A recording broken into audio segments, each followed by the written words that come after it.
Start करते हैं. So very good morning to every one of you all. Good morning all my virtual students. अरे मैंने यहाँ पे ग्रुप में मैसेज ही नहीं डाला.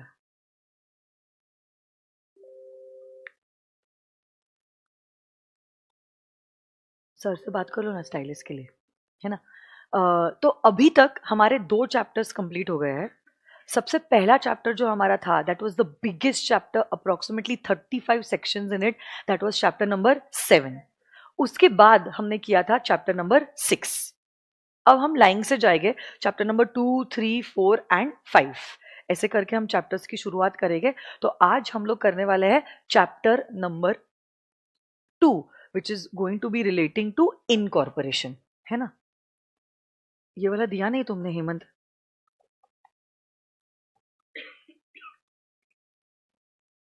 गॉड, ये भी इतना ही है क्या अटक गया है? तो जल्दी.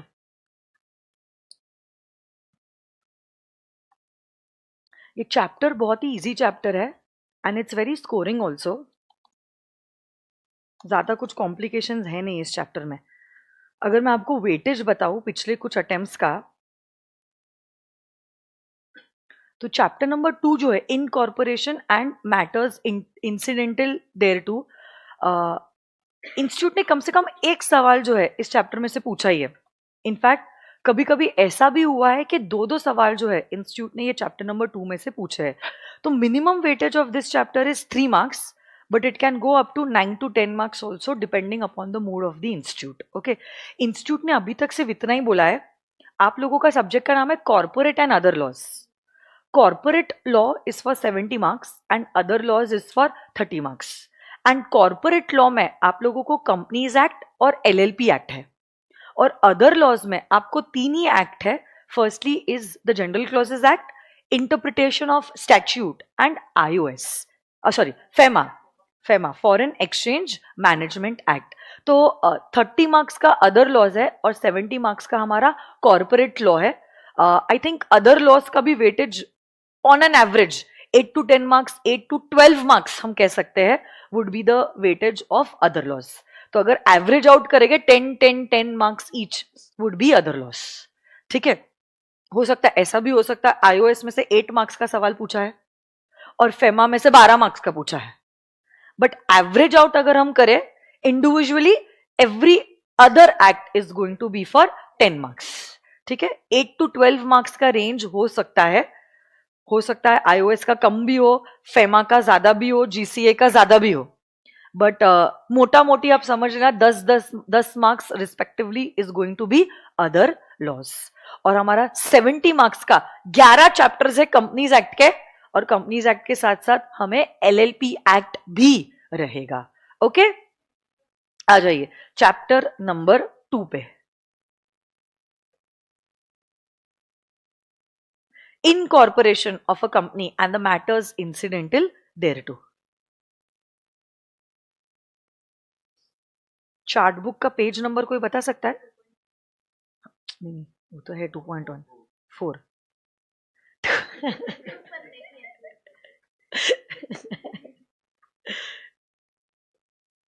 कोई बात नहीं, होता है ऐसे कभी कभी. नहीं है क्या? पता नहीं, फिर ठीक है.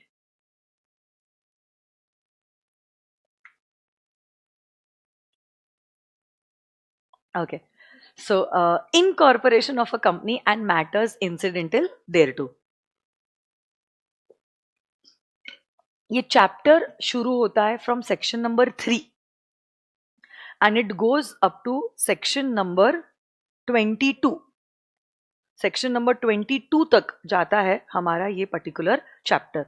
सो इट्स अ स्मॉल चैप्टर और बहुत इजी चैप्टर है ये, फटफट हो जाएगा. इसमें ऐसे कुछ भी कॉम्प्लिकेटेड बातें जो है वो नहीं है. सेक्शन 3 आप देख लो. सेक्शन 3 बात करता है फॉर्मेशन ऑफ अ कंपनी के बारे में. किसके बारे में बात कर रहा है? Formation of a company. Virtual kids, come on guys, let's start. Everyone seat straight like good children and let's begin the topic. देखो, ये सेक्शन कहता है कोई भी कंपनी अगर आपको फॉर्म करनी है, आपको कम से कम 1, 2 या 7 लोगों की जरूरत है. आप ही खुद बताओ, एक कब की बात होगी? 1% company, 2 private company and 7 public company. यही कंपनीज जो है, it could be a company limited by shares, it could be a company limited by guarantee and it could also be an unlimited company. इसमें और एक बात दी गई है, जब ये सेक्शन की शुरुआत हुई थी ना, सेक्शन 3 की, कहा गया था a company may be formed for any lawful purpose. A company may be formed for any lawful purpose.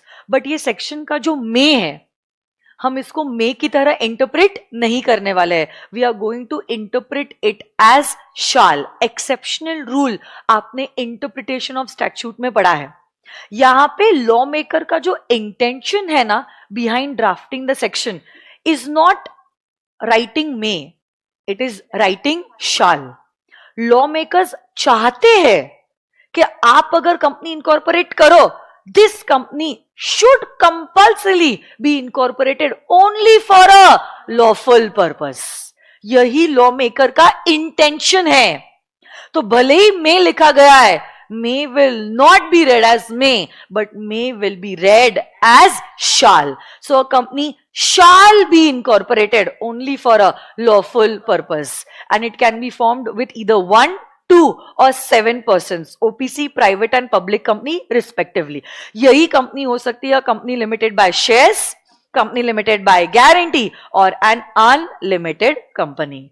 Okay, सबसे पहले जो लोग आते हैं, जो सोचते हैं कि हमें ऐसी कोई कंपनी इनकॉर्पोरेट करनी है, सारे स्टेप्स कैरी आउट करते हैं कंपनी को इनकॉर्पोरेट करने के लिए, कैपिटल रेस करते हैं, बिजनेस कमेंस करते हैं, उन लोगों को कहा जाता है as the promoter. They are also the founder members of the company.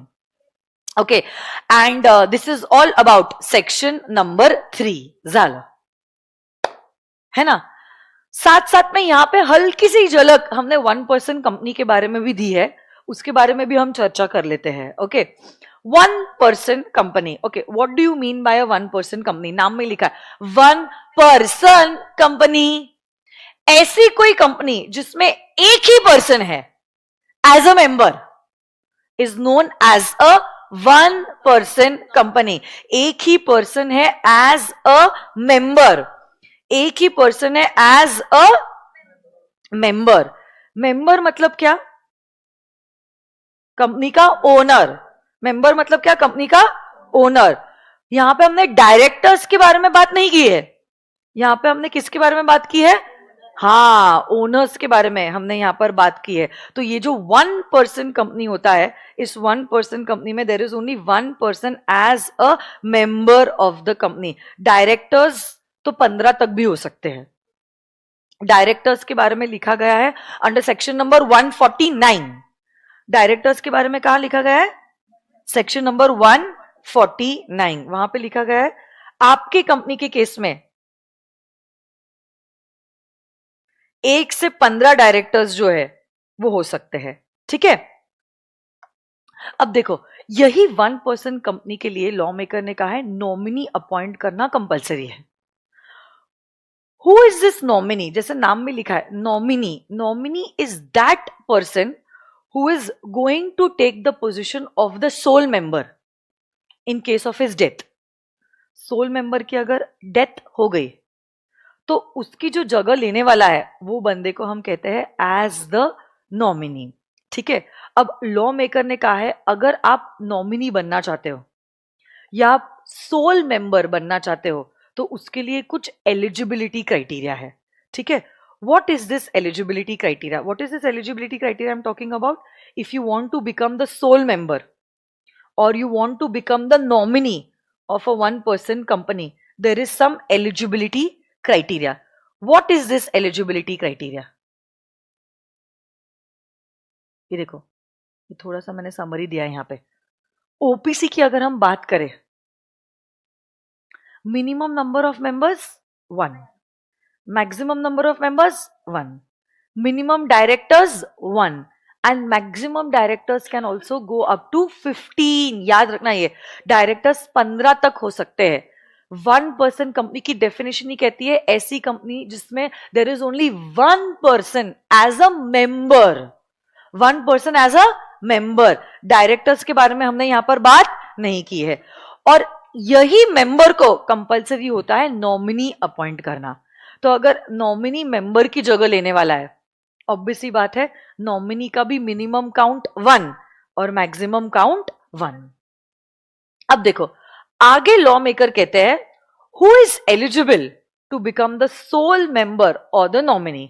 Law maker कहते हैं any person who is a natural person, who is an Indian citizen, whether you are a resident or otherwise, and you should also be a major, okay, is eligible to incorporate a one person company. You should be a natural person. natural person मतलब artificial person OPC को incorporate नहीं कर सकता है। तो SPC private limited बताओ natural person है या artificial? SPC private limited OPC incorporate नहीं कर सकता, but Ankita ma'am in individual capacity OPC को इनकॉर्पोरेट कर सकती है। A natural person, this person should also be an Indian citizen. But आगे लॉ मेकर कहता है whether you are a resident और अदरवाइज, मतलब अगर आप रेसिडेंट ना भी हो तो भी आप ओपीसी इनकॉर्पोरेट कर सकते हो। आप लोग जानते हो प्रियंका चोपड़ा जोनस, अरे हाँ है ना, Priyanka Chopra is a natural person है या नहीं? क्या वो काल्पनिक है? नेचुरल पर्सन है। क्या वो इंडियन सिटीजन है? Yes, she is an Indian citizen, but she is not residing in India, she is residing in the United states of America. India में आती जाती रहती है, बट 10 दिन 20 दिन 25 दिन, ज्यादा से ज्यादा साल भर 50 दिन रहेगी, बाकी पूरे time she is in the USA only. So she is not residing in India. She is not residing मतलब इंडिया में रहती नहीं है। रिसाइड करना मतलब रहना। प्रियंका चोपड़ा इंडिया में रहती नहीं है, बट फिर भी मुझे बताइए आप लोग, क्या प्रियंका चोपड़ा नेचुरल पर्सन है, इंडियन सिटीजन है? तो अब फर्क नहीं पड़ता है कि आप इंडिया में रह रहे हो या रशिया में रह रहे हो, ठीक है? हम कहेंगे आप नेचुरल पर्सन और इंडियन सिटीजन हो, you will be eligible to incorporate a one person company and you should also be a major. Okay, so eligibility criteria for being the sole member or the nominee is natural person, Indian citizen, whether you are a resident or otherwise. Institute जानबूझ के आपको गुमराह करने के लिए ना MCQ में ऐसा कुछ सवाल डालेगा। Mr. John, who is an Indian citizen, has gone to America for some work. इस दिन को गए, इंडिया इस दिन आए, इंडिया में इतने दिन थे, वापस से वो वापस से चले गए, वापस से आए। तो अब आप क्या करते हो ना, जब ऐसे कुछ फैक्ट्स दिए जाते हैं आप गुमराह हो जाते हो और आपको लगने लग जाता है नहीं नहीं रेसिडेंशियल स्टेटस है, इंपॉर्टेंट है, रेसिडेंशियल स्टेटस नहीं है तो ओपीसी इनकॉर्पोरेट नहीं कर सकते। तो don't fall in that trap. यहां पे मैंने क्लियरली लिखा है whether you are a resident और otherwise you are still eligible to incorporate a one person company and lastly you should also be a major.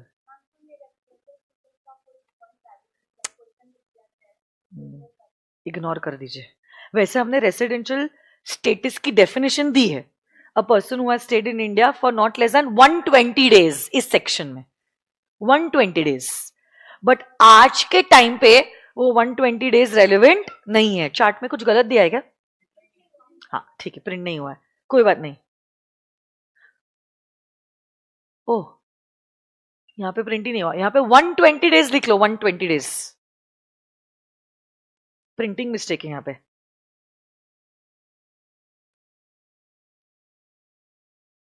ठीक है, but let me tell you, हम तो ये भी कह रहे forget about residents, non residents भी ओपीसी इनकॉर्पोरेट कर सकते हैं। तो अगर नॉन रेसिडेंट्स भी ओपीसी इनकॉर्पोरेट कर सकते हैं, क्या फर्क पड़ने वाला है? समझ रहे हो आप? Why you want to calculate the number of days? Resident तो ओपीसी इनकॉर्पोरेट कर ही सकता है, हम तो कह रहे नॉन रेसिडेंट्स भी ओपीसी इनकॉर्पोरेट कर सकते हैं. So there is no sense in calculating how many days you are staying in India, how many days you are outside India. Anyways, which you can incorporate an OPC if you are a natural person and you are an Indian citizen and you should be a major. ठीक है. आप अगर चाहो आप nominee को change कर सकते हो. इनफैक्ट नॉमिनी भी अपना कंसेंट विड्रॉ कर सकता है. ठीक है. ओपीसी जो है it can not be incorporated as a section 8 company.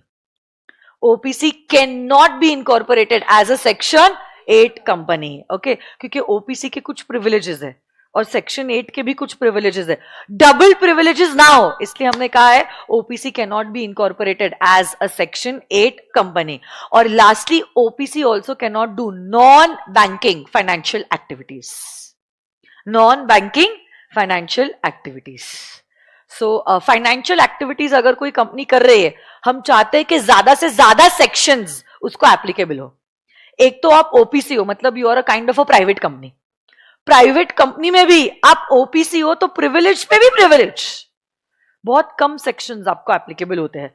और अगर आप फाइनेंस में डील करना चाहते हो, हम चाहते हैं कि ज्यादा सेक्शंस आपको एप्लीकेबल हो, है ना. इसलिए हमने कहा है it is better to be safe.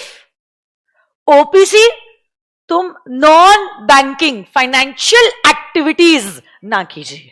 देखो, non banking means you are not a bank but still you are doing financial activities.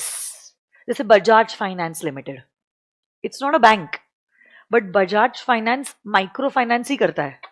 पैसों से ही खेलता है बजाज फाइनेंस. मोबाइल लेना है, लोन ले लो छोटा सा.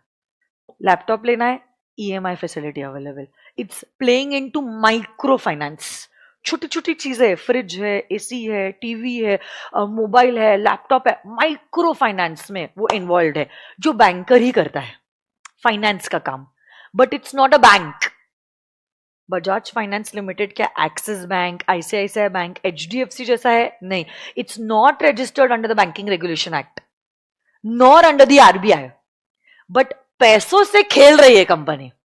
अब आप खुद बताओ, अगर कोई कंपनी पैसों से खेल रही है, आप नहीं चाहते हो कि ज्यादा से ज्यादा सेक्शंस उसको एप्लीकेबल हो, क्योंकि जनता का इंटरेस्ट इन्वॉल्व्ड है.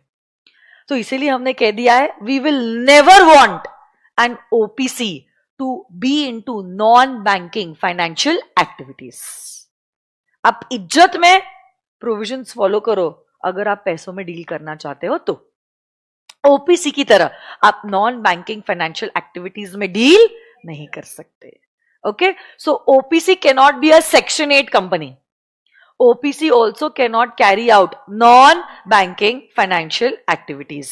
Sole member या nominee बनने के लिए you should be a natural person, Indian citizen, whether you are a resident or otherwise. अब फर्क नहीं पड़ता. And you should be a major. आप जब चाहो आप nominee को change कर सकते हो. nominee भी जब चाहे अपना consent withdraw कर सकता है. Minimum 1 member, maximum 1 member. Minimum 1 director से कंपनी शुरू हो सकती है, but directors can be up to 15 और नॉमिनी भी मिनिमम 1 एंड मैक्सिमम 1. ओपीसी जब चाहे can get itself converted into a fully fledged private company or into a public company. Not a problem.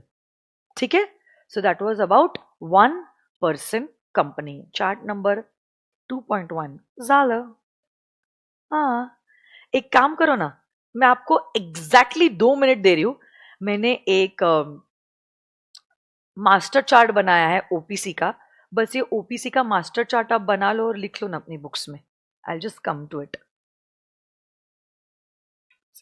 फटाफट लिख लो आप घर पे, क्योंकि मेरे को जो होमवर्क देना है ना that is relating two questions. इसलिए यहां पे आप ये राइटिंग वर्क कर लो, आपका रिविजन भी हो जाएगा और लिखना भी हो जाएगा.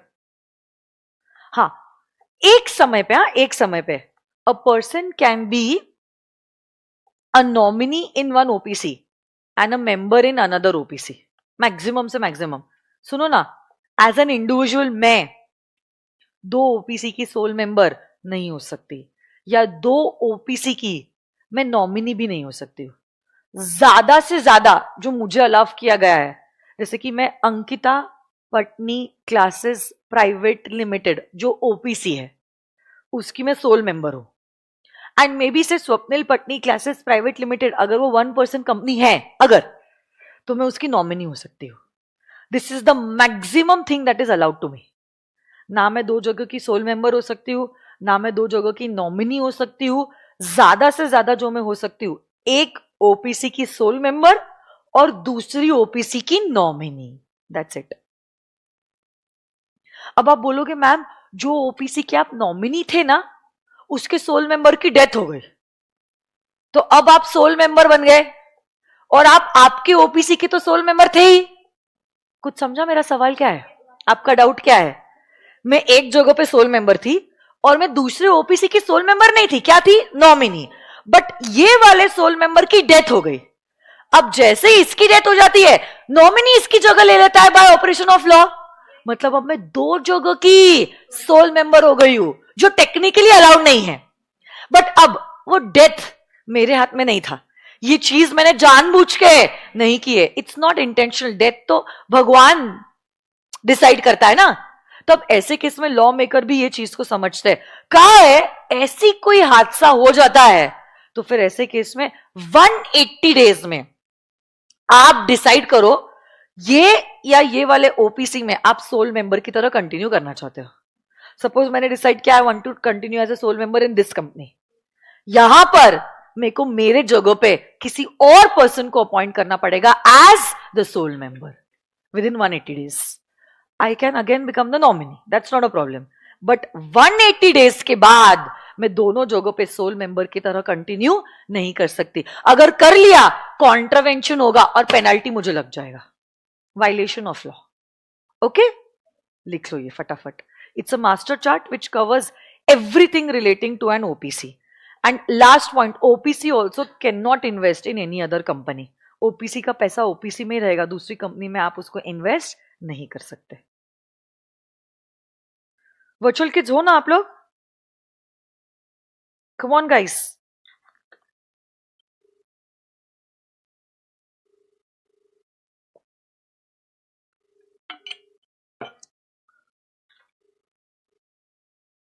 फटाफट लिखो, टाइम नहीं है हमारे पास.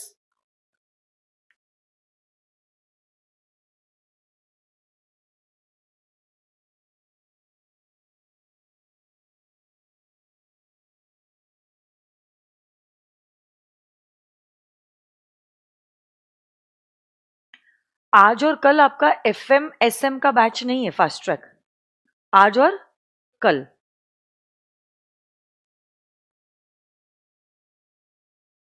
मैं अभी 11 बजे तक क्लास लूंगी, चलेगा? ऐसे ही आओगी, मैं 9:30 9:45 के आसपास आ जाओगी और 11 बजे तक क्लास लूंगी. आज और कल तो सर का क्लास नहीं है ना, तो मैं ले ही सकती हूँ ना 11 बजे तक.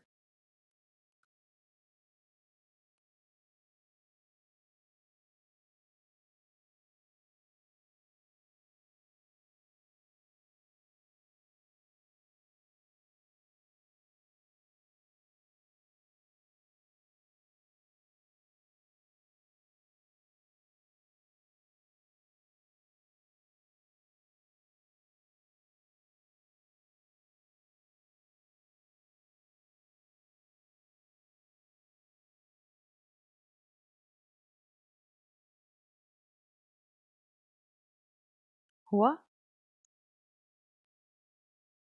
जल्दी जल्दी लिखो, बहुत आगे जाना है हमें. आप लोगों ने वो क्वेश्चंस किए होमवर्क की तरह जो मैंने बोला था?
डन?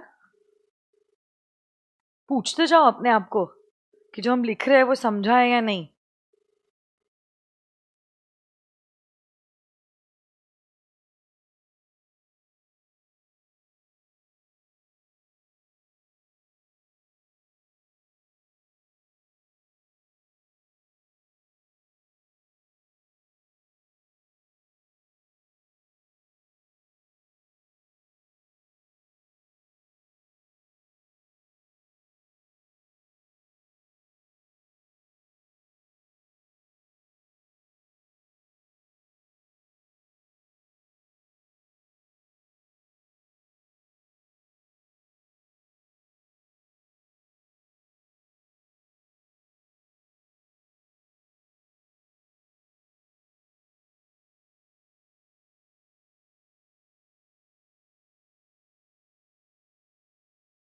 चलो, I am assuming that you are done with the writing part.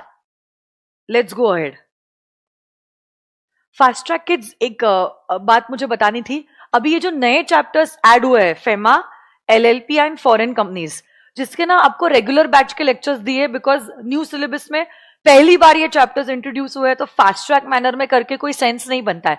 तो उनके नोट्स की अगर पीडीएफ आपको चाहिए तो हम क्या करेंगे, उन्हीं लेक्चर्स के नीचे डिस्क्रिप्शन में लिंक में डाल देंगे, तो आप वहां से वो नोट्स को एक्सेस कर सकते हो. If you want you can take a print out if you are more comfortable with the physical notes, है ना. तो उसमें से आप पढ़ लेना. तो ये जो डिटेल्ड पढ़ाई आप कर रहे हो ना, because this is the first time you are doing the new chapters, तो आप डिटेल्ड नोट्स में से ही पढ़ना, आपके लिए भी बेटर रहेगा. समरी चार्ट बुक में से मत करो उस चैप्टर को. फर्स्ट वन टाइम तो at least do it from the main book. Okay, तो मैं आज शाम तक उन लेक्चर्स के डिस्क्रिप्शन में लिंक डाल देती हूँ नोट्स की. ठीक है? Yes. So that was about section number 3 and about a one person company. आगे बढ़ते हैं. दूसरा जो इंस्टीट्यूट का बहुत फेवरेट सेक्शन है वो है section number 8. Okay, formation of companies with a charitable object. Usually OPC और सेक्शन 8 के ऊपर इंस्टीट्यूट एमसीक्यूज पूछती है. ओके, तो सुनो ना मेरी बात, मेरे को आपको कुछ पूछना है कि ये जो सेक्शन 8 कंपनीज होती है, are they incorporated with the intention of making profits? तो इनका इंटेंशन क्या होता है?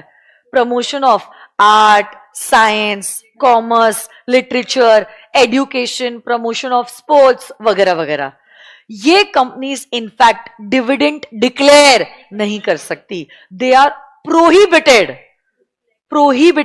From declaring dividend. जो भी प्रॉफिट इन्होंने कमाया है, it has to be utilised for the furtherance of their objective. जो भी कंपनी का ऑब्जेक्टिव है उसी को प्रमोट करने के लिए ओके पैसों को इस्तेमाल करना है. ठीक है? इनफैक्ट पैसे तो उसी के लिए इस्तेमाल करेंगे और डिविडेंड भी डिक्लेयर नहीं करेंगे. डिविडेंड के डिक्लेरेशन पे रिस्ट्रिक्शन नहीं है, प्रोहिबिशन है. इसके ऊपर भी एमसीक्यू आ सकता है कि ये फाउंडेशन है जो सेक्शन 8 के अंदर इनकॉर्पोरेट हुई है, बहुत प्रॉफिट कमाया इस साल, तो सोचा अगर इतना प्रॉफिट कमा ही लिया है, थोड़ा सा डिविडेंड डिक्लेयर कर लेते हैं. क्या ये चीज अलाउड है? नहीं अलाउड है. फिर इंस्टीट्यूट एक में बोलेगी नो नॉट अलाउड, एक में कहेगी allowed but only up to 5%, एक में कहेगी allowed but only up to 15%, एक में कहेगी allowed but only up to 20%. अब आप जब 3 ऑप्शंस देखोगे 5, 15, 30, आपको लगेगा मेरा ही सेशन मिस हो गया था. कुछ तो है फिगर, बट पता नहीं 5 है, 15 या 30 है. आप ये नहीं सोचोगे प्रोहिबिटेड है, आप देखोगे 3 सिमिलर ऑप्शन है, तो हो सकता है वही ऑप्शन में से कोई एक जवाब है. बट याद रखना, such companies are prohibited from declaring dividend. इन्हीं कंपनी को इनकॉर्पोरेट करने के लिए you need to take the approval from the central government.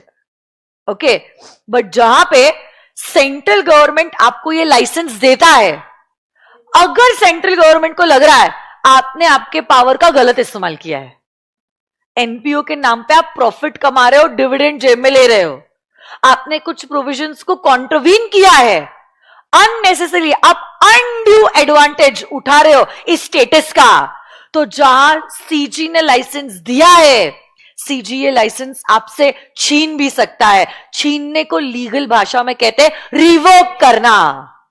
So there can also be a revocation of the license. But of course yes, directly छीना नहीं जाएगा. Revoke करने के पहले you will be given an opportunity of being heard. Okay, आपकी भी बातें सुनी जाएगी और उसी के बाद डिसीजन लिया जाएगा. एक बार आपका लाइसेंस छीन लिया, उसके साथ साथ ये लाइसेंस छीनने के साथ साथ सेक्शन 8 की तरह जो भी आपको प्रिविलेजेस मिलते थे वो प्रिविलेजेस भी छीने जाएंगे. वो प्रिविलेजेस भी छीने जाएंगे. तो वो प्रिविलेजेस भी आपको नहीं मिलेंगे. प्रिविलेजेस जैसे कि आपके नाम के आगे आपने प्राइवेट लिमिटेड ना लिखा है तो भी चलता है. ये कंपनीज को ना हमने देखा था सेक्शन नंबर 101 चैप्टर नंबर 7 सबसे पहला सेक्शन. हाँ नहीं, नोटिस जो देते हो आप जनरल मीटिंग की is a 21 clear days notice. याद है आपको? बट ये सेक्शन 8 कंपनीज को 21 क्लियर डेज नोटिस देने की जरूरत नहीं है. Even if they give a 14 days notice it is allowed, it is okay. ये भी एक प्रिविलेज है. फिर ना आप एक्चुअली सीए फाइनल में पढ़ने वाले हो, हर कंपनी को कुछ कमिटीज बनानी होती है. Remuneration committee, nomination committee, CSR committee. तो सेक्शन 8 कंपनीज को ये प्रिविलेज है कि ये कमिटीज इन लोगों को बना, ऑडिट कमिटी, ये सारी कमिटीज आपको बनाने की जरूरत नहीं है. बट अगर आपका लाइसेंस छीना गया, आपके सारे प्रिविलेजेस भी छीने जाएंगे. और अब आपकी नोटिस 14 डेज नहीं 21 डेज आपके नाम के आगे प्राइवेट लिमिटेड या लिमिटेड लिखा जाएगा. ये सारी कमिटीज आपको बनानी पड़ेगी. In short, with the license all the privileges will also be revoked. बराबर ना? पक्का.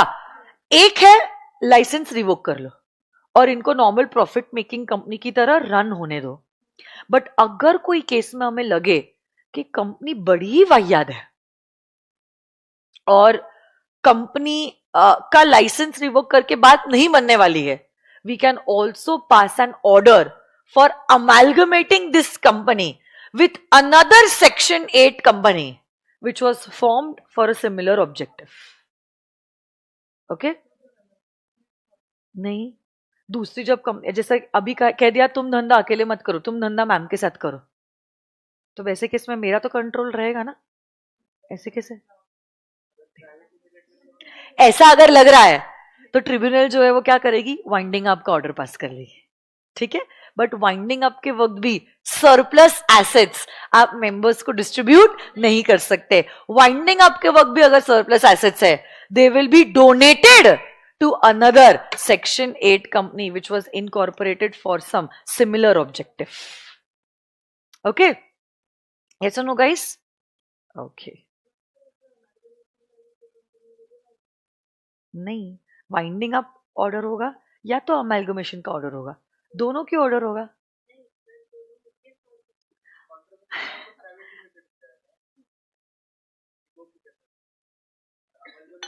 नहीं, लाइसेंस अगर रिवोक होता है, आप डिसाइड करोगे you want to be a private company or a public company.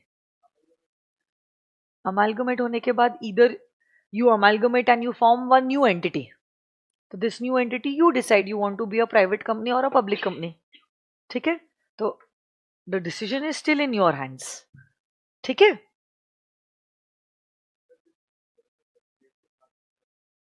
हाँ, तो अगर अमेलगमेट हो रहा है, देखो एक मिनट, मैं आपको कुछ बताना चाहती हूँ.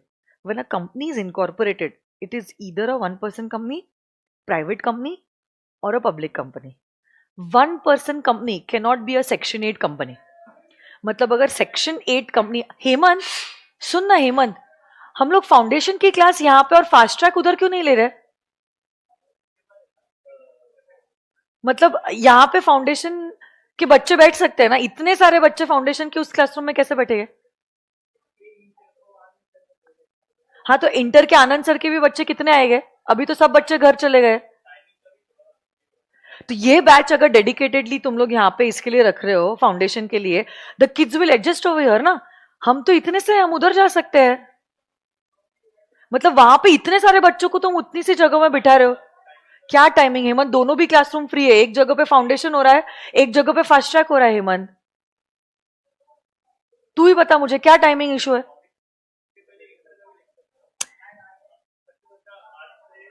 किधर था? हाँ, इधर था ना, उसके बदले इधर ले गए ना सर। वही तो मैं बोल रही हूं ना, जो तू क्लासेस उधर ले रहा है उसके बदले क्लासेस इधर लेना। क्लासरूम तो दोनों ही है ना हर्षद। मैं क्या बोल रही हूँ, फाउंडेशन की क्लास इधर होनी चाहिए, फास्ट ट्रैक उधर होनी चाहिए। मतलब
ओके, तो सुनो मेरी बात।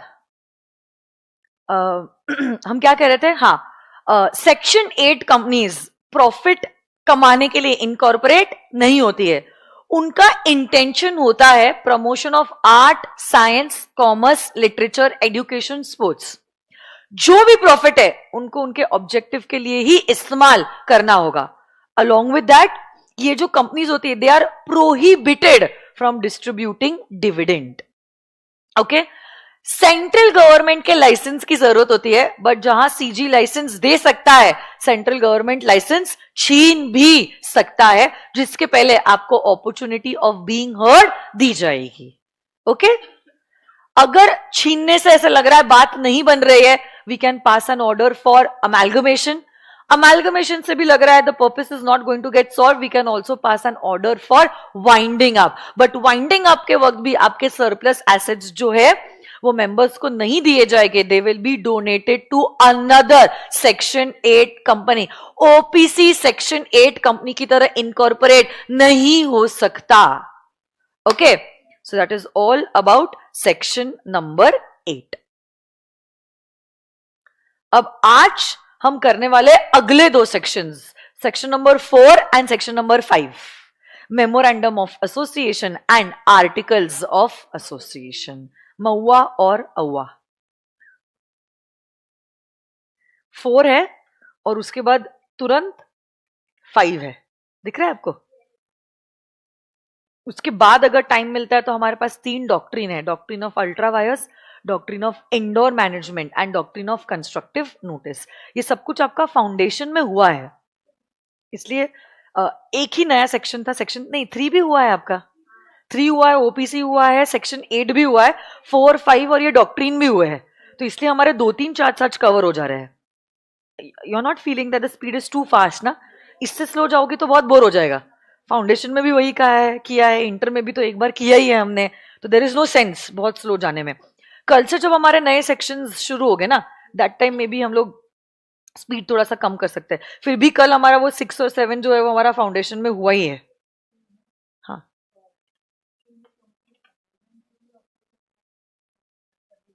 हाँ लगेगा।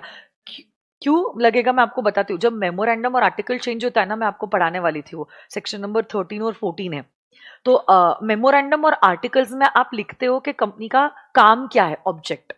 Okay, and when you are changing the object, okay, the very purpose for which you incorporated the company is changing. and that is why you require the approval of the central government. So that basically comes under section number 13, where you're changing the memorandum, that is the object clause of a section 8 company. You require the approval of the central government. हाँ, तो उसी में central government का approval लगता है. तो वो मैं एक्चुअली 13 के साथ पढ़ाती हूँ, नॉट हियर. क्योंकि पहले अभी मेमोरेंडम आर्टिकल पढ़ाओगी, फिर चेंज इन मेमोरेंडम आर्टिकल पढ़ाओगी, तो उसमें जब चेंज की बात आएगी तब फिर मैं इसका रेफरेंस देती हूँ. बट ठीक है, तुमने पूछा तो मैंने बता दिया. ठीक है. हाँ, देखो पेनल्टीज का मैं आपको बात बताती हूँ. Penalties is a part of your syllabus. पहली बात तो because it's there in the section, it is there in the act. ICI अगर चाहे ना पूरा 100 मार्क का पेपर पेनल्टीज पे बना सकता है, अगर चाहे तो it can do that. But try to understand, institute is not interested in that because penalty is more of learning. इसमें आपका कॉन्सेप्ट, आपका एनालिसिस, आप कैसे इंटरप्रेट करते हो, ये कहीं क्वेश्चन आता ही नहीं है. सो इंस्टीट्यूट नेवर डज दैट. हाँ, बट कभी कभार क्या होता है मैं आपको बताती हूँ. कुछ सेक्शंस ऐसे होती है जिनकी पेनल्टीज इंपॉर्टेंट होती है, जैसे कि नेगेटिव सेक्शंस. जैसे कि एक सेक्शन है जो कहता है a company can not issue shares at a discount. Company discount पे शेयर्स इशू कर ही नहीं सकती है. तो this is a negative section. चलो, मेरी कंपनी ने इशू कर दिए शेयर्स डिस्काउंट पे, तो क्या ऐसी पेनल्टीज इंपॉर्टेंट है, या ऐसी कोई पेनल्टी जिसमें कुछ अमेंडमेंट आया है, फिर वो भी पेनल्टीज जो है ना वो इंपॉर्टेंट हो जाती है. कुछ आई बात समझ में? वैसे तो even if you are learning ना द पेनल्टीज, आई थिंक उस दिन और अगले दिन तक आपको याद रहेगी. हफ्ते भर बाद you will be back to square one. So instead of investing your time in all this, invest it in the content. Content is king. यही आपको पैसा दिलाने वाला है. You will be paid for the knowledge that you have gained as a chartered accountant. CA वो भी है जो 50,000 कमा रहे, वो भी है जो लाखों में कमा रहे, वो भी है करोड़ों में कमा रहे. तो इंस्टीट्यूट ने डिफरेंशिएट नहीं किया है. आपने कितना नॉलेज लिया है, that is making the difference. So you rather invest your time, your efforts in those sections which are important examination point of view and even practically. ठीक है? Okay. So memorandum and article, memorandum of association and articles of association. हर company के 2 basic documents होते हैं, यही memorandum as well as the articles. Memorandum में लिखा होता है कंपनी का नाम और काम, और आर्टिकल्स में लिखा जाता है यही काम को आप करोगे कैसे. आर्टिकल्स में लिखा जाता है यही काम आप करोगे कैसे. ठीक है. In fact memorandum and article both are public documents. Memorandum and article both are public documents. Public documents मतलब क्या? Anyone who wants to can inspect these documents. ये कोई secretive document नहीं है, confidential document नहीं है. Confidential और secretive मतलब समझता है ना, जो बहुत sensitive है. हाँ, जिसको आप छुपा के रखते हो, जो अगर पता चल गया तो अरे बाप रे कांड हो गया, वैसा टाइप का.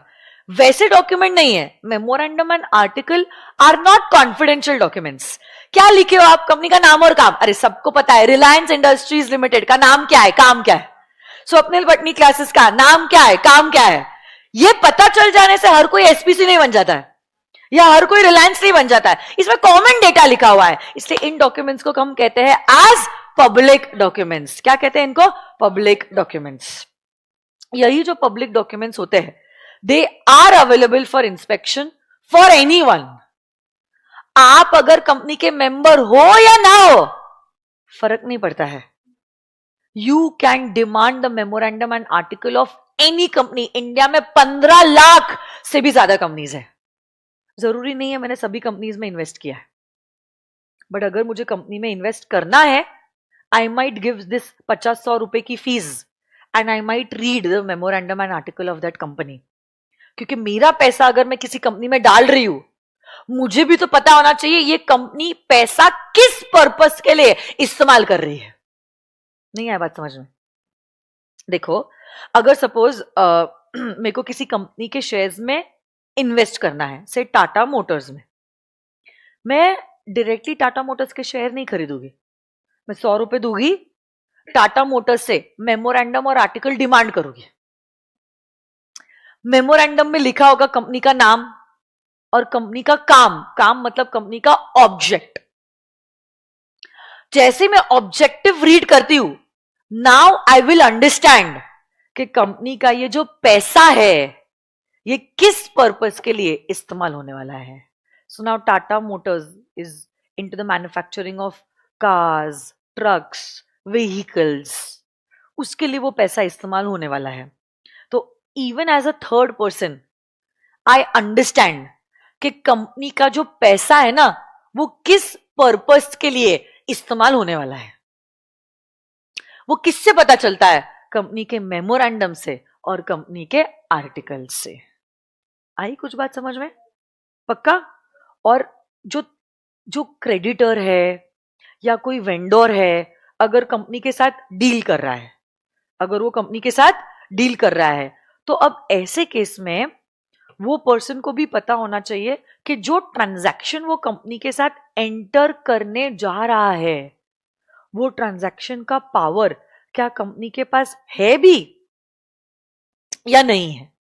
क्योंकि अगर आप कोई भी ट्रांजैक्शन कंपनी के साथ एंटर करते हो जिसका पावर कंपनी के पास नहीं है, तो that transaction is called as an ultra vires transaction. Ultra vires मतलब it is beyond the powers of the company and it is considered as void ab initio. ऐसे ट्रांजैक्शंस को हम क्या कहते हैं? void ab initio. And void ab transactions, void ab initio transactions are null in the eyes of law, which cannot be legally enforced. क्योंकि memorandum में company का object लिखा होता है, क्योंकि मेमोरेंडम में कंपनी का ऑब्जेक्ट लिखा होता है, हम कहते हैं that this memorandum is the charter of the company. It is the आप लोग ऑडिट की क्लास के लिए आए हो क्या? अकाउंट्स की क्लास के लिए आए हो क्या? अकाउंट्स की क्लास शायद से वो बाजू वाली क्लास में होगी। नहीं, फाउंडेशन चालू हो गई क्या? हो गई शुरू? I don't think so, because classroom का कुछ तो इशू हुआ है, वहां पे फाउंडेशन के बच्चे फिट नहीं हो रहे, तो फाउंडेशन के बच्चे यहां पे आएंगे और आप लोग सब उधर जाओगे, ऐसा कुछ है। तो फिर you just confirm it with Hemant.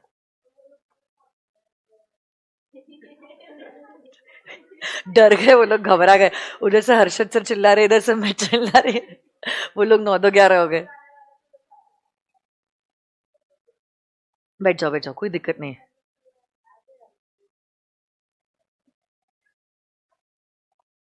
तुम्हारी कौन सी क्लास है अभी? अब नहीं है ना? हाँ तो फिर मतलब ओके,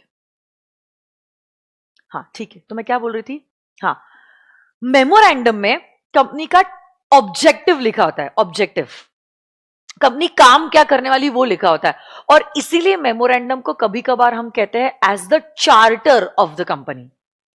चार्टर देखो वो डॉक्यूमेंट होता है, चार्टर लेमैन लैंग्वेज में चार्टर वो डॉक्यूमेंट होता है basically which grants powers and defines your limitation. अब देखो, कंपनी तो वही काम कर सकती है जो मेमोरेंडम के विदिन है, और वो काम नहीं कर सकती है जो मेमोरेंडम के बियॉन्ड है। मतलब आपके क्या क्या पावर्स है और आप क्या क्या काम करने से लिमिटेड हो, वो मेमोरेंडम से डिफाइन हो गया, और इसीलिए हमने मेमोरेंडम को कहा है as the charter of the company. It's the charter because it defines your powers and defines your limitations. Limitations मतलब क्या सारी चीजें आप नहीं कर सकते हो। Okay, basically it contains the fundamental conditions upon which a company has been incorporated. क्या बेस पे कंपनी इनकॉर्पोरेट हुई है? यहां पे बैठ रहे आप लोग? ठीक है, बैठ जाओ, मस्ती मत करो बस, ठीक है, सब बैठ जाओ बेटा इस क्लासरूम में। इसके बाद क्लास इधर ही होगी आप लोगों की, ठीक है, बैठ जाओ, अच्छे बच्चों की तरह बैठना। हाँ, so yes, it contains the fundamental conditions upon which the company has been incorporated. जैसे मैंने कहा, कोई भी कंपनी का जब आप मेमोरेंडम पढ़ते हो, आपको यह समझ में आता है कि कंपनी जो पैसा है उसको किस कारण के लिए इस्तेमाल करने वाली है। तो कल जाके आपको भी किसी कंपनी के शेयर्स खरीदने हैं, आप उसका मेमोरेंडम डिमांड कर सकते हो और ये पता कर सकते हो कि ये जो पैसा है किस पर्पस के लिए इस्तेमाल होने वाला है, so that even you understand कि मैंने रियल एस्टेट में डाला है, या क्या मैंने टेलीकम्युनिकेशन में डाला है, या क्या मैंने एजुकेशन सेक्टर में डाला है, क्या मैंने टेक्सटाइल में डाला है, क्योंकि हर बिजनेस का रिस्क और रिटर्न अलग अलग होता है। तो आपको भी अंदाज आ जाता है और आप भी एक्सपेक्ट करते हो कि अगर टेक्सटाइल इंडस्ट्री है इतना मैं रिटर्न एक्सपेक्ट करता हूं, अगर रियल एस्टेट है तो ऐसा रिटर्न मैं एक्सपेक्ट करता हूं, आज नहीं तो 4 साल बाद, पर अच्छा रिटर्न मैं एक्सपेक्ट करता हूं अगर रियल एस्टेट है तो इससे हेल्प हो जाती है अगर आप मेमोरेंडम रीड कर रहे हो तो। प्लस थर्ड व्यक्ति जो कंपनी के साथ कॉन्ट्रैक्ट एंटर कर रहा है उसको भी पता होना चाहिए कि ये जो कॉन्ट्रैक्ट में कंपनी के साथ एंटर करने जा रहा हो, क्या ये कॉन्ट्रैक्ट का पावर कंपनी के पास है या नहीं है, क्योंकि वही कॉन्ट्रैक्ट्स वैलिड होते हैं जो मेमोरेंडम के ऑब्जेक्ट क्लॉज के विद इन है। कोई भी कॉन्ट्रैक्ट जो कंपनी ने एंटर किया है which is beyond the memorandum is ultra vires, it's void ab initio, इसका रैटिफिकेशन भी पॉसिबल नहीं है। रैटिफाई करना मतलब सब्सिक्वेंट अप्रूवल देना, रैटिफिकेशन भी पॉसिबल नहीं है। इसी मेमोरेंडम का कुछ कंटेंट है। ओके, तो मेमोरेंडम में कुछ चीजें लिखी होती है। कौन सी सारी चीजें लिखी होती है? हम अभी सिर्फ ओवरव्यू ले रहे हैं कंटेंट का। जब हम सेक्शन 13 पढ़ेंगे ना, आप लोग इन डिटेल देखने वाले हो हर एक क्लॉज को अल्टर भी कैसे करते हैं, तब हम वापस से डिस्कस करेंगे ओरिजिनली क्या लिखा जाता है और अब हम क्या करने जा रहे हैं, इसीलिए इसको अल्टरेशन कहते हैं। एंड प्लस अल्टरेशन का प्रोसीजर भी हम देखेंगे, एक एक क्लॉज का अल्टरेशन का प्रोसीजर होने वाला है। सबसे पहले is the name clause. Company का नाम लिखा जाता है कंपनी के मेमोरेंडम में। अब देखो, अगर आपकी प्राइवेट कंपनी है तो नाम के आगे प्राइवेट लिमिटेड लिखा होता है, अगर आपकी पब्लिक कंपनी है तो नाम के आगे लिखा होता है limited. OPC is a kind of a private company, तो व्हाटएवर प्राइवेट कंपनी और ब्रैकेट में आप लिखते हो 1% कंपनी। आप अगर आपकी कंपनी का नाम चेंज करना चाहते हो आप कर सकते हो, but you will eventually have to alter your memorandum of association. आपके कंपनी का नाम दूसरे कंपनी के नाम से सिमिलर नहीं हो सकता है। Forget about name, it cannot also be similar to any other company का ट्रेडमार्क। ओके, नहीं तो माना जाएगा आपके कंपनी का नाम अनडिजायरेबल है, माना जाएगा आपके कंपनी का नाम अनडिजायरेबल है। तो योर कंपनी का name should not be similar to any other company का name. In fact, your company का name should also not be similar to any other company का trademark. Okay, तो I cannot have a company in the name of Tata Classes Private Limited, क्योंकि क्या नाम is similar to another company का नाम? Okay, पक्का? Yes. Next, situation clause.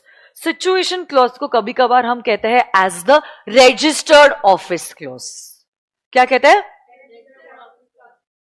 तो company का रजिस्टर्ड ऑफिस किस स्टेट में है वो लिखा जाता है in the registered office clause. You only right down the state of your registered office.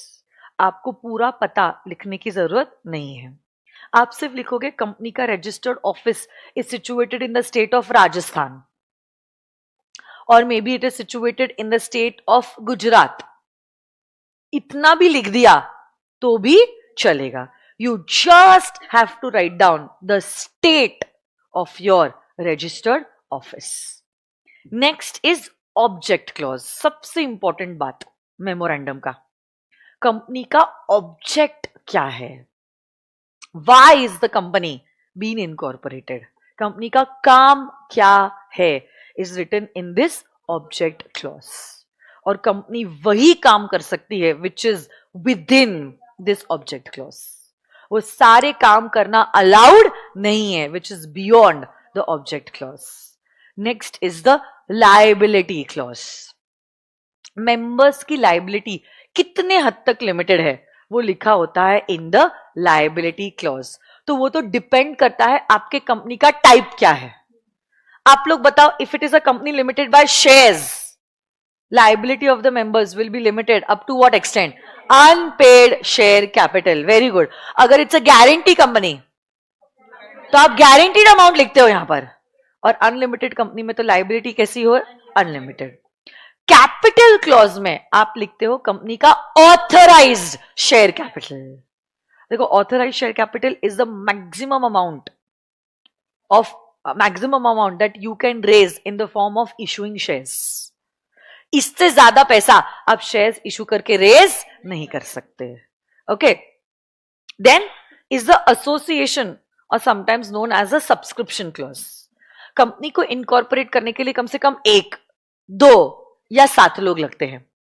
कौन लोगों से ये कंपनी इनकॉर्पोरेट हुई है, उनका नाम, उनका सरनेम, उनका एड्रेस, उनका ऑक्यूपेशन, कितने शेयर्स लेने के लिए अग्री किया है, और सिग्नेचर लिखा जाता है इन दिस एसोसिएशन क्लॉज। कौन लोगों से कंपनी फाउंड हुई है, यस, मतलब ये है सब्सक्राइबर्स। यही सब्सक्राइबर्स के डिटेल्स लिखे होते हैं in the subscription clause, also known as the association clause. Company के फर्स्ट सब्सक्राइबर्स बन जाते हैं कंपनी के फर्स्ट मेंबर्स।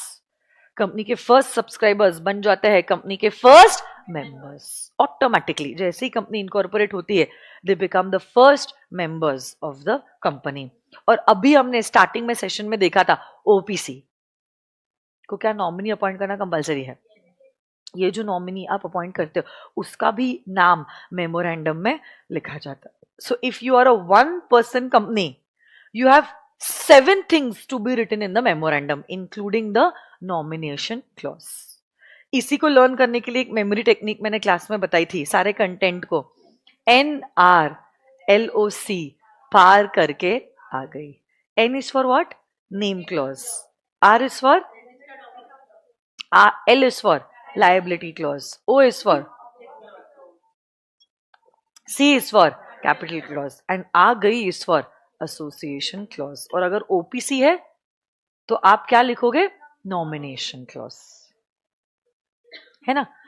हर एक कंपनी को क्या मेमोरेंडम और आर्टिकल बनाना जरूरी है?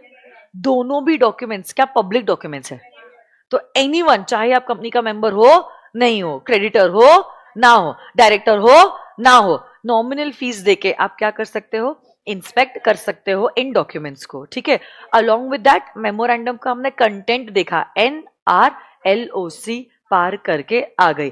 पर्पस देखा हमने, पर्पस है कि शेयर होल्डर्स को ये बताता है मेमोरेंडम कि आपका पैसा किस पर्पस के लिए इस्तेमाल किया जाएगा। और क्रेडिटर को ये भी बताता है या थर्ड पार्टी को ये भी बताता है कि कंपनी के साथ आप जो कॉन्ट्रैक्ट एंटर करने जा रहे हो उसका पावर कंपनी के पास है भी या नहीं है। So you will become automatically more cautious. And memorandum is also known as the charter of the company. So this is all about section number 4। एक आखिरी सेक्शन कर लेते हैं विच इज सेक्शन नंबर 5। तो हमारा चार्ट 2.1 और 2.2 हो चुका है, बराबर ना। 2.3 भी हो गया।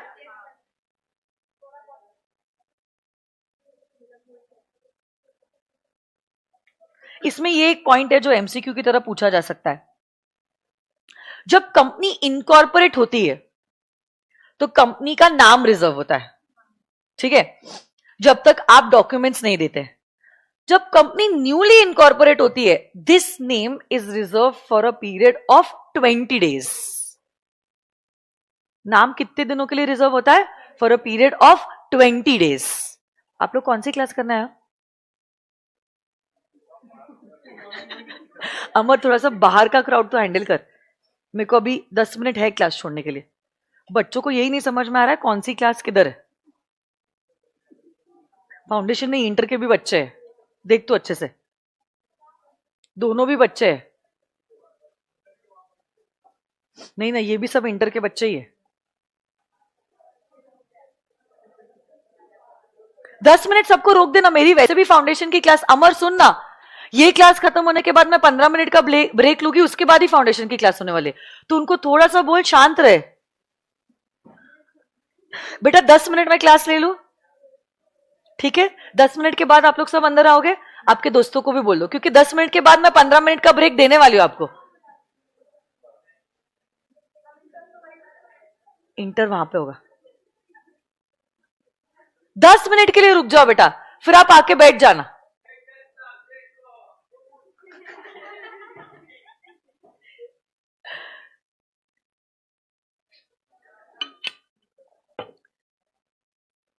So when ever the company is incorporated, जब आप नाम रिजर्व करते हो, you reserve the name for a period of 20 days. देखो आगे हम पढ़ने वाले, जब आप नाम चेंज करते हो ना, तो नया प्रपोज नाम को भी आपको रिजर्व करना होता है, but that time the name is reserve for a period of 60 days. But incorporation के वक्त आपका नाम रिजर्व होता है for a period of 20 days, and name change के वक्त your name is reserve for a period of 60 days. 60 days यहां पे इतना ज्यादा टाइम क्यों? क्योंकि आपको मीटिंग बुलानी पड़ती है, मीटिंग की नोटिस 21 डेज नोटिस होती है, अप्रूवल मिले ना मिले, सारी फॉर्मेलिटीज करते करते उतने दिन लग जाते हैं। 60 में से 21 डेज की तो नोटिस ही है, and that is why we said 60 days के लिए नाम रिजर्व होता है if you are changing your name. और अगर आप कंपनी इनकॉर्पोरेट कर रहे हो, इनकॉर्पोरेशन के वक्त your name is reserve for a period of 20 days. So this can be asked as an MCQ. हाँ, approval of what? Of the reserve name. Okay,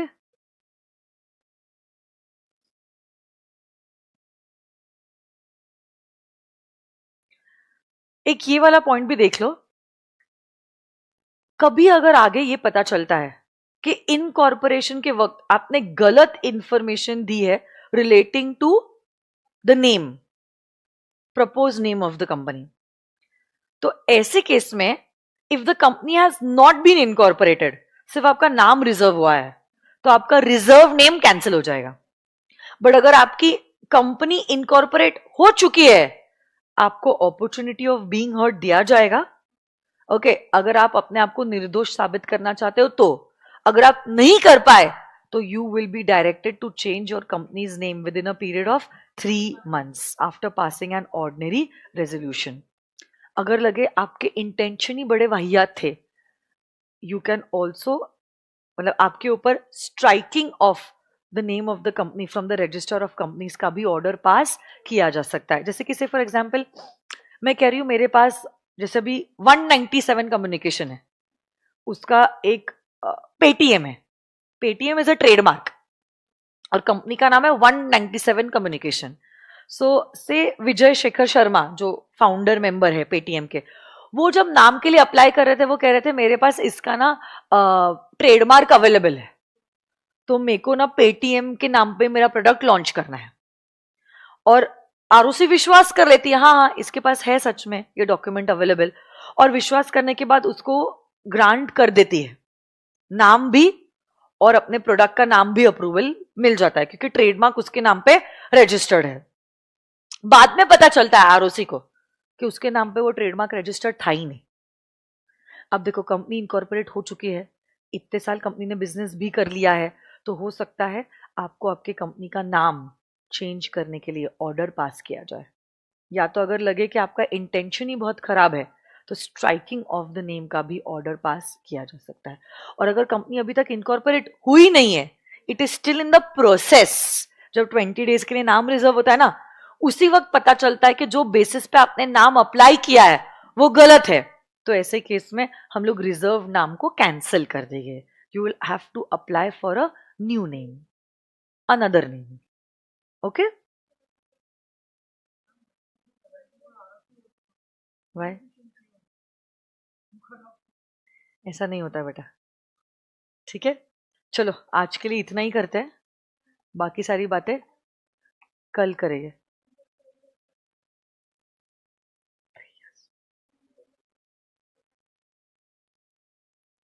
ये क्वेश्चन बैंक पे आ जाते हो, कौन से होमवर्क के लिए बता देती हूँ। क्वेश्चंस आप लोगों को?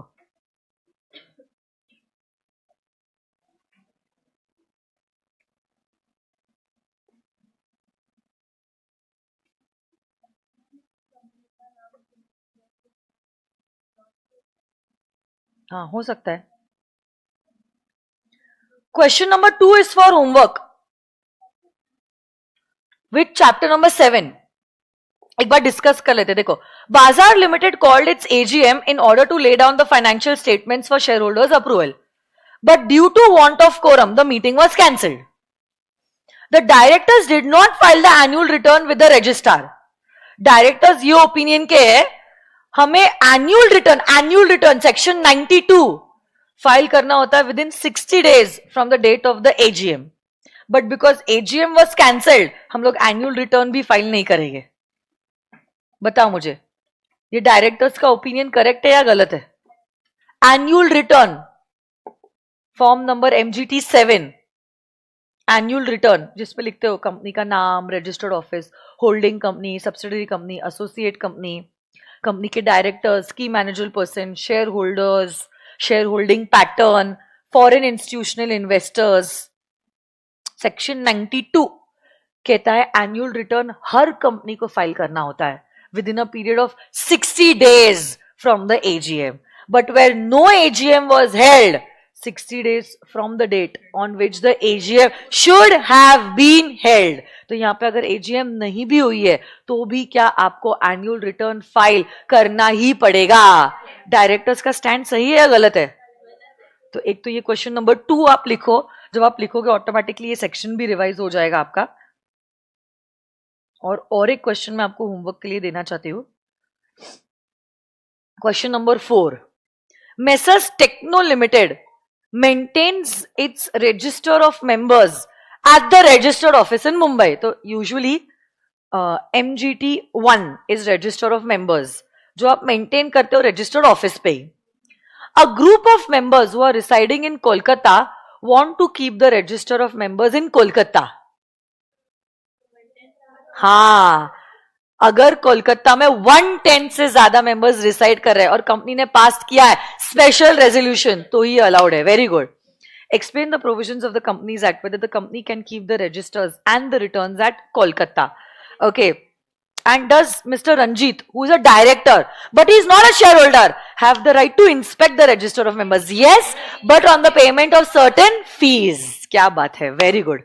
तो yes. तो ये दोनों भी सवाल जो है इसके जवाब आप लिख के आ जाओगे. Question number 2 and question number 4 हमने डिस्कस कर लिया है, बट डिस्कशन के साथ साथ writing is also equivalently important, इसलिए आप दोनों भी आंसर्स लिख कर आओगे. ठीक है. सी यू टुमारो. आज के टाइमिंग पे हम कल भी मिलेंगे. ठीक है. Okay, thank you. See you tomorrow. Bye bye. कौन सा chart? Bye bye virtual students. कौन सा वाला चार्ट चाहिए बोलना? मेमोरेंडम वाला क्या?